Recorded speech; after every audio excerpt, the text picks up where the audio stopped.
In the kingdom of Everdale, where duty outweighs desire and crowns crush hearts, there stands a woman before a grave. Rain mingles with her tears as she kneels upon the cold earth, her trembling hand placing a single white rose upon the stone. Forgive me, Roland. Forgive me for what I have done, for the secret I must carry to my grave. A small boy, no more than 3 summers old, runs to her side. His dark hair, so unlike his sister's, so unlike the prince consort's, clings to his forehead in the rain. "Mamma, wherefore art thou weeping?" The queen gathers the boy in her arms, holding him as though he might vanish like smoke. Upon the gravestone, words are carved deep. Sir Roland Blackwood, beloved knight and hero, may his valor ne'er be forgotten. But there is another inscription, invisible to all but her heart. Father to my son, love of my life, my eternal shame. I but bid farewell to an old friend, my darling. She gazed upon the boy's face, his father's eyes, his father's smile, and fresh tears carved rivers down her cheeks. For this was her sin. This was her secret. This was the child born not of duty, but of a forbidden love that consumed her very soul. They say a princess's duty is to her crown, but what happens when duty demands you betray everything, including your own heart? What happens when the price of loyalty is a lie that will haunt you forever? This is the tale of Princess Ilara, a woman who chose duty over love, a woman who was loyal, but never truly royal. Our story begins 15 years earlier, when a young princess first laid eyes upon a knight who would damn her soul. The morning sun kissed the training grounds of Castle Everdale, when knights sparred and steel sang against steel. But Princess Ilara saw only one man, Sir Roland Blackwood, the common-born knight who had saved her life 5 years hence. "Your Highness, 'tis the 3rd morn this week thou hast watched him train. And if I come a 4th? The court's whispers grow louder, my lady. They say, 'Let them whisper, I care not what wagging tongues proclaim.' But she should have cared, for in that very hour her father was sealing her fate with wax and parchment, binding her future to a prince she had never met. Sir Roland removed his helm, his dark eyes finding hers across the yard. In that glance passed 1,000 unspoken words, longing, desire, a love that dared not speak its name. "Your Highness, thou dost honor us with thy presence." "The honor is mine, Sir Roland. Wouldst thou walk with me? I would speak with thee concerning the garrison defenses." "Ilara." "That shall be all, Catherine." The moment they escaped prying eyes, hidden behind ancient hedges where roses bloomed in crimson profusion, all pretense shattered like glass. "God's blood, I have missed thee." "'Twas but 2 days." His lips claimed hers with a hunger that spoke of stolen nights and whispered promises. She melted into his embrace, propriety forgotten, duty abandoned. 2 days feel as a lifetime when I cannot touch thee, cannot hold thee. We must needs be careful. Should my father discover? Then let him discover. Ilara, I can bear this no longer, loving thee in secret, stealing moments like some common thief in the night. What wouldst thou have me do? Thou art a knight with no lands, no title save what thy sword hath earned. I have my sword, mine honor, and my love for thee. Is that not sufficient?" Touching his face tenderly, voice soft. "For me, 'tis everything. 'Tis the sun and moon and stars themselves. But for a kingdom—" Silence hung between them, heavy with the weight of impossible choices. "Then run away with me, this very night. We shall ride for the border, make a life where none know us. A cottage in the countryside. Children running through the garden. Growing old together, watching the sunset o'er our own small piece of heaven." They kissed again, desperately, as if the force of their passion could reshape reality itself.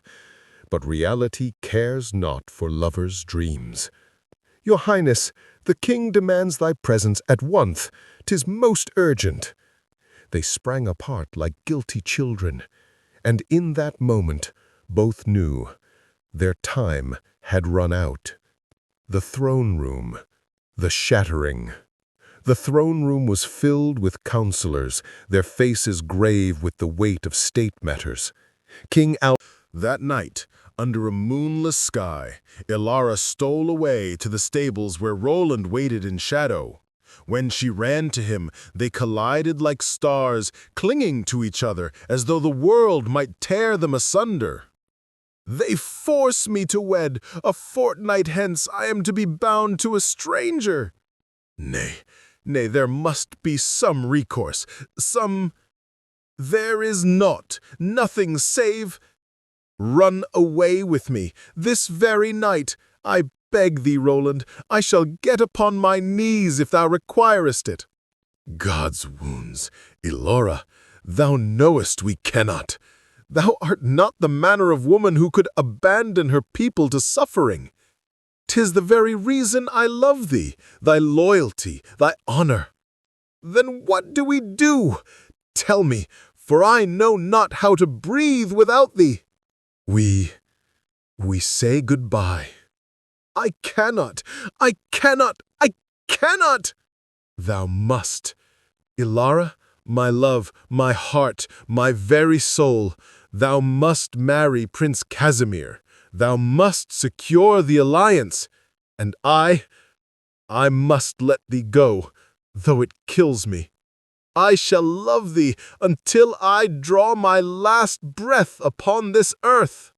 And I thee, from this life unto the next, always and forever." They kissed, passionate, desperate, final. A kiss that tasted of salt and sorrow, of dreams dying and futures crumbling.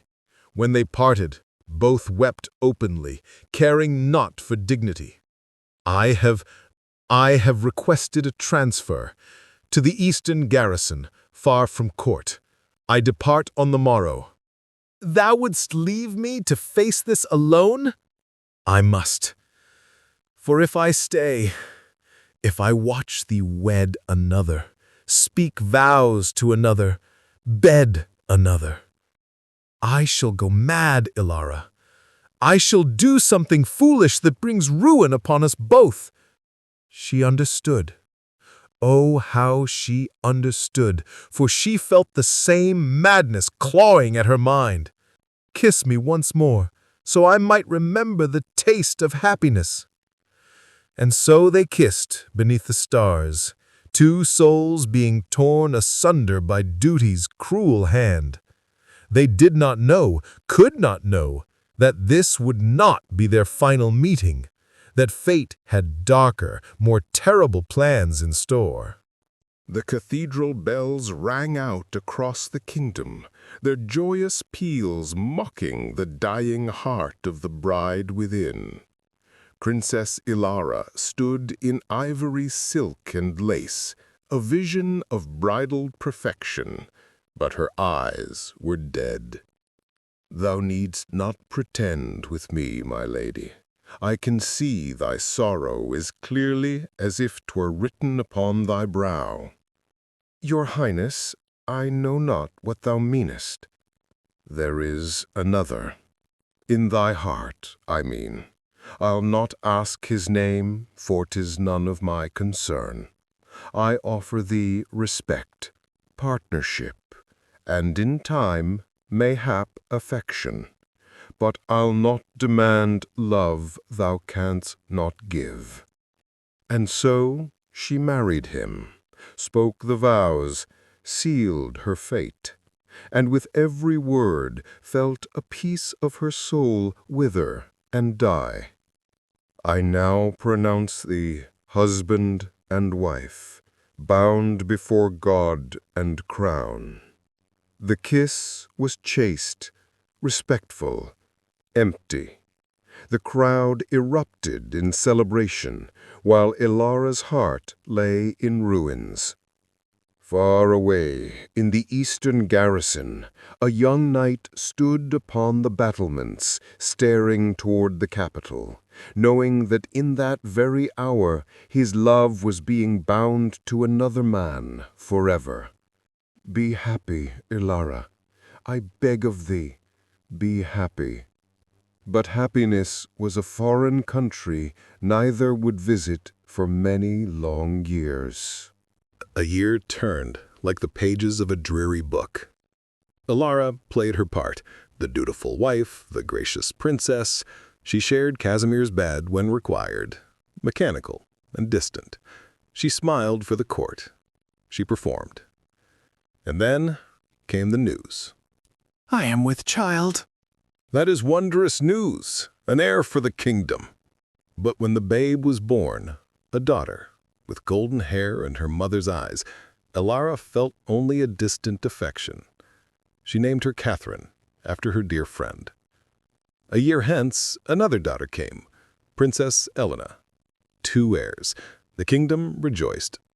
Casimir was kind, patient, never demanding more than she could give, and slowly, painfully, Ilara learned to exist in this half-life. But she never stopped thinking of Roland. 3 years after Princess Helena's birth, Prince Casimir received a summons from his ailing father in Aldemir. I must journey home. My father worsens by the day. I shall be gone mayhap 3 months, perhaps 4. I shall pray for his swift recovery. Manage the kingdom well in mine absence. I trust thee completely. He kissed her forehead and departed, and Ilara was left alone to rule and to face the temptation that would damn her soul. For you see, Commander Roland had returned to the capital a year prior, appointed to the war council. They had maintained careful distance, speaking only of state matters, never alone, always proper. But propriety is a thin shield against a love that has never died. It was an ordinary council meeting, discussions of grain taxes and border patrols. But when the other councilors departed, Roland lingered. Your Highness, might I beg a word? Speak, Commander. I cannot continue thus, seeing thee daily, speaking with thee of meaningless matters, pretending my heart doth not shatter anew each time thou art near. Roland, I love thee still. God forgive me. I have tried to excise thee from my heart like a canker, but I cannot. Thou art in my blood, my bones, my very breath. Thou thinkest I suffer less? Thou thinkest I do not lie awake at night, remembering thy touch, thy kiss, the taste of thy lips?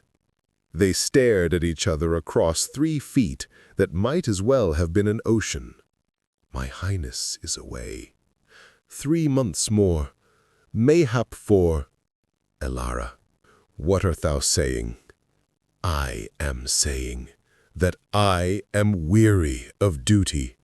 I am saying that I have given everything to this crown, my freedom, my happiness, my very soul, and I would claim back one small piece, just once, just once, I would know what it is to be loved by the man I love.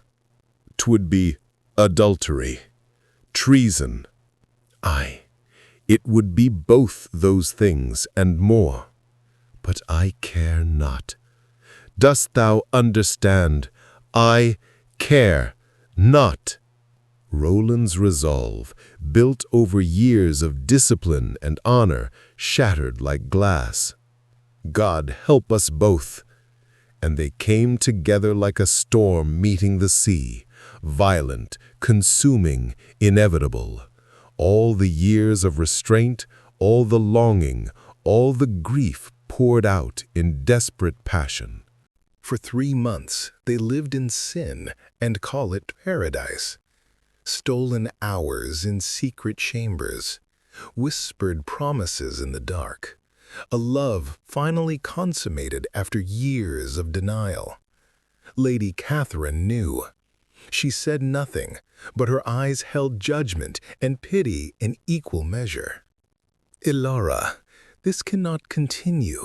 When Casimir returns, I know it must end, but grant me this, Catherine.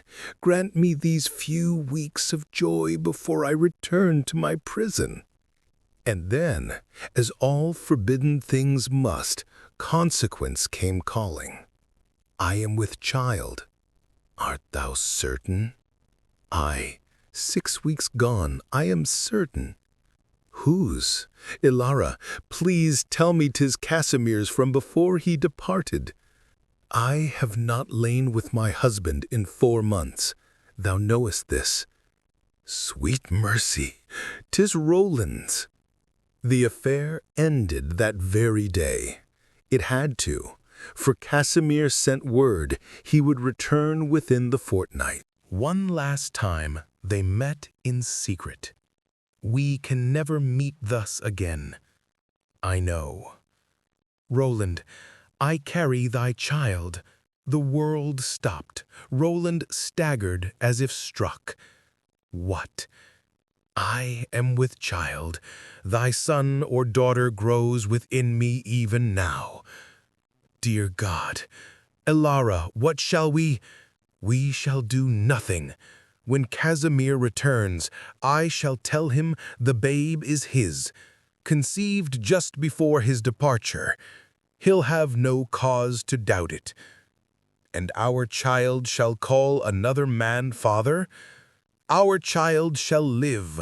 Our child shall be safe. What care I what name he bears if he draws breath? And I must watch from afar as my own child grows, never knowing me? Thou must forget this ever happened. Forget me. Forget what we have done. I could sooner forget mine own name. Then remember in silence. For both our sakes, for our child's sake, we must never speak of this again. They kissed one final time, a kiss goodbye, a kiss of grief, a kiss that sealed a secret that would follow them to their graves. When Princess Ilara went into labor, the entire kingdom held its breath. Prince Casimir paced outside the birthing chamber, genuinely anxious for his wife. The babe came with the dawn, a boy with dark hair and storm-gray eyes. A son, Your Highness. A healthy, strong son. A son, an heir. O Ilara, thou hast given me the greatest gift. But when Ilara looked upon the babe's face, so like Roland's, so unmistakably his father's child, she wept, and everyone assumed they were tears of joy. Forgive me, little one. Forgive me for the lie thy very existence must be. They named him Thomas, Prince Thomas, third in line to the throne, and no one suspected the truth save 2 people, Ilara and Lady Catherine, who swore upon her life to keep the secret. The resemblance is striking. Dost thou think others shall notice? Carefully, babes change as they grow, and people see what they wish to see. But Ilara, Roland will know. The moment he sees the child, he will know. Then he must not see him, not closely, not alone. It was a state ceremony, Prince Thomas's formal presentation to the court. Commander Roland stood among the other counselors as Ilara carried the babe forward. Their eyes met across the crowded hall, and in that instant he knew. Dear God, 'tis mine, my son. The babe turned his head, and Roland saw his own features reflected in miniature. The same eyes, the same set of the jaw. His child, his son, being presented to the world as another man's heir. Roland's hands clenched at his sides, his vision blurred, but he maintained composure as a loyal knight must. That night, he sought her out. He found her in the gardens, alone save for Lady Catherine, who stood guard. "Leave us." "I think not." "'Tis all right, Catherine. Go." Catherine withdrew, and the dam broke. "He is mine." "I, my son, Ilara, my son bears another man's name." "What wouldst thou have me do?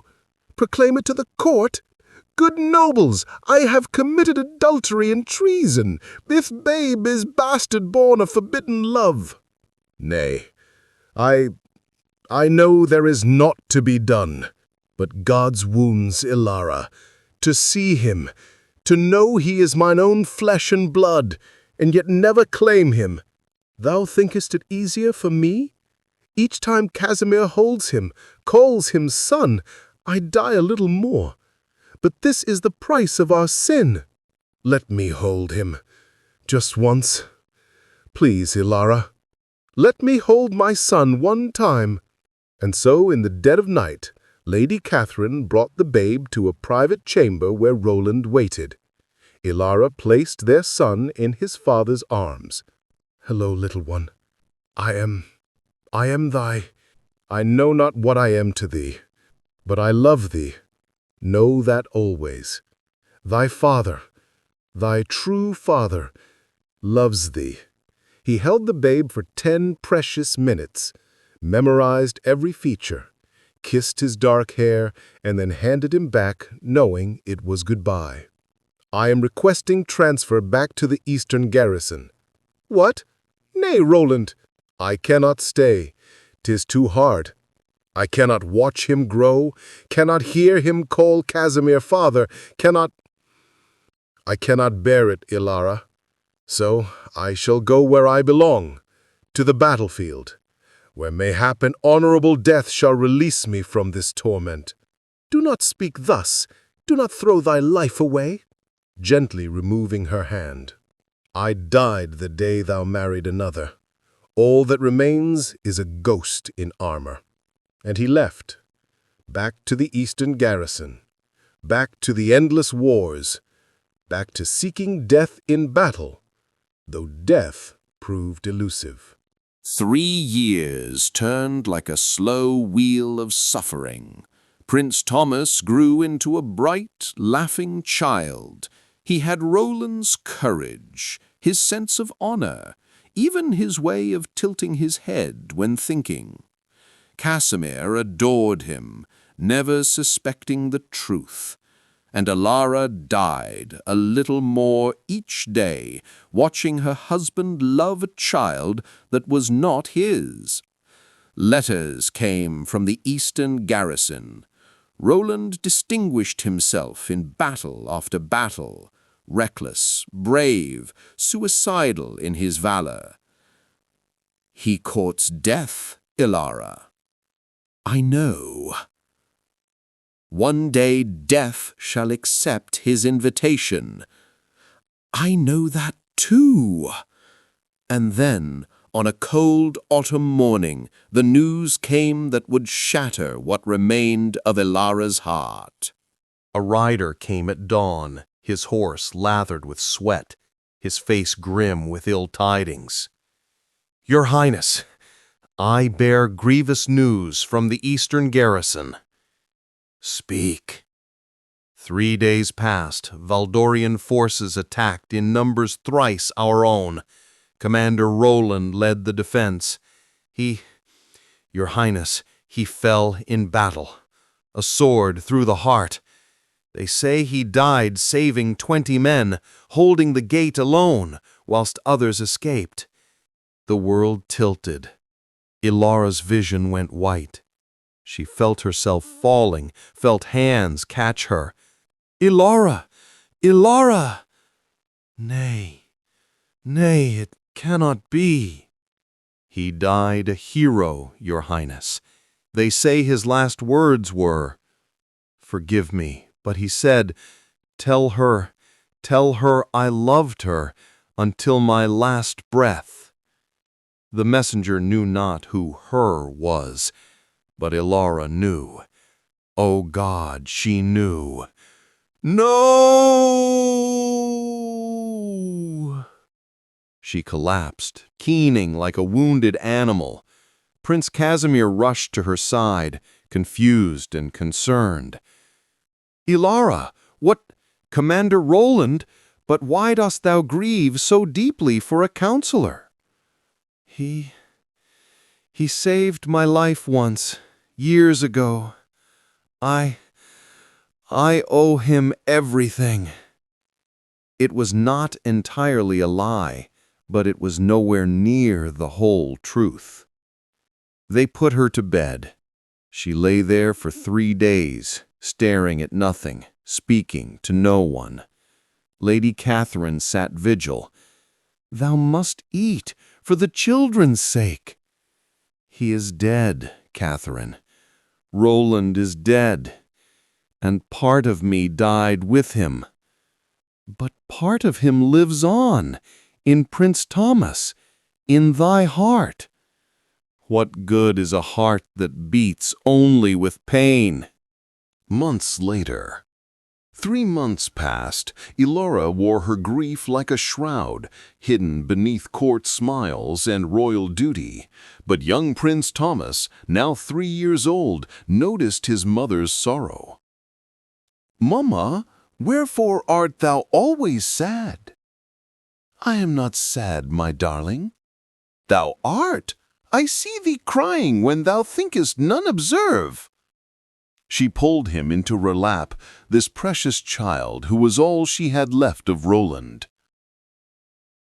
"Dost thou remember the ceremony, months past, when all the court gathered? When the soldiers came with their swords pointing down?" "Aye, that was a funeral for a great knight, Commander Roland Blackwood." "Did he fight dragons?" "In a way, yes. He fought for those who could not fight for themselves." "And he was thy friend?" "He was more than that. He was the bravest man I ever knew. When I am grown, I shall be a knight like him. I shall be brave and fight dragons too." Ilara's heart shattered anew, for looking at Thomas was like looking at Roland, the same determination, the same fierce courage. "Yes, my love, thou shalt be a great knight, just like him." But she could not say the words burning on her tongue. "Just like thy father, thy true father." And so we return to where our tale began, 1 year after Roland fell in battle. Queen Ilara, for her father-in-law had died, and Casimir now ruled with her at his side, traveled to the royal cemetery. Prince Thomas skipped beside her, clutching a wooden sword, pretending to fight invisible foes. "Take that, foul dragon! I am Prince Thomas, bravest knight in all the realm." They stopped before Roland's grave.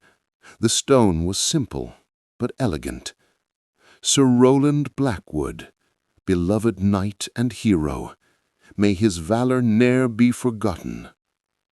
Ilara knelt, placing a white rose, the same flower from the East Garden where they first confessed their love. "Prince Thomas, who lies here, Mamma?"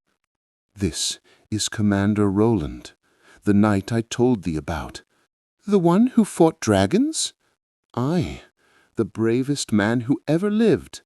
I shall leave my sword for him, so he may fight dragons in heaven."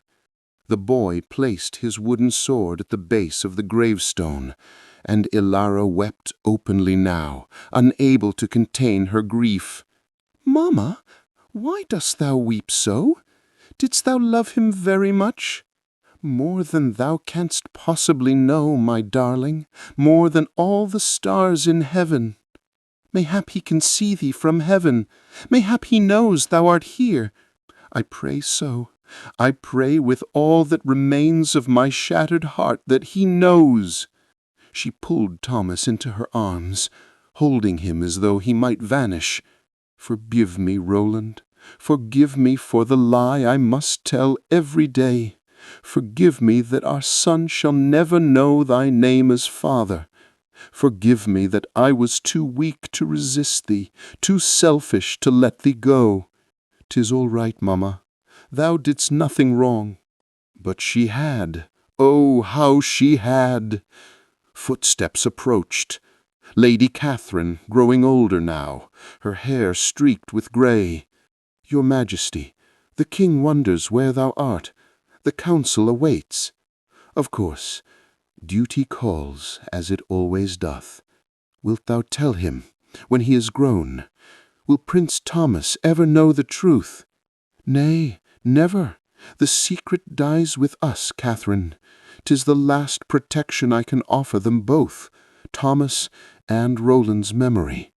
Aye, to our graves and beyond."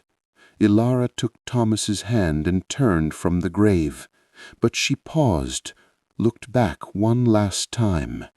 "I loved thee, Roland Blackwood. I loved thee with everything I am. And though I must live this lie until I draw my last breath, know that in my heart I was always thine, only thine." The wind stirred the leaves, and for just a moment she could almost imagine it was his voice answering. "And I was always thine, Ilara, in this life and the next, forever." This tale is dedicated to all who have sacrificed love for duty, passion for responsibility, and their own happiness for the welfare of others. May you find peace in knowing that your loyalty, though it cost you everything, was not given in vain.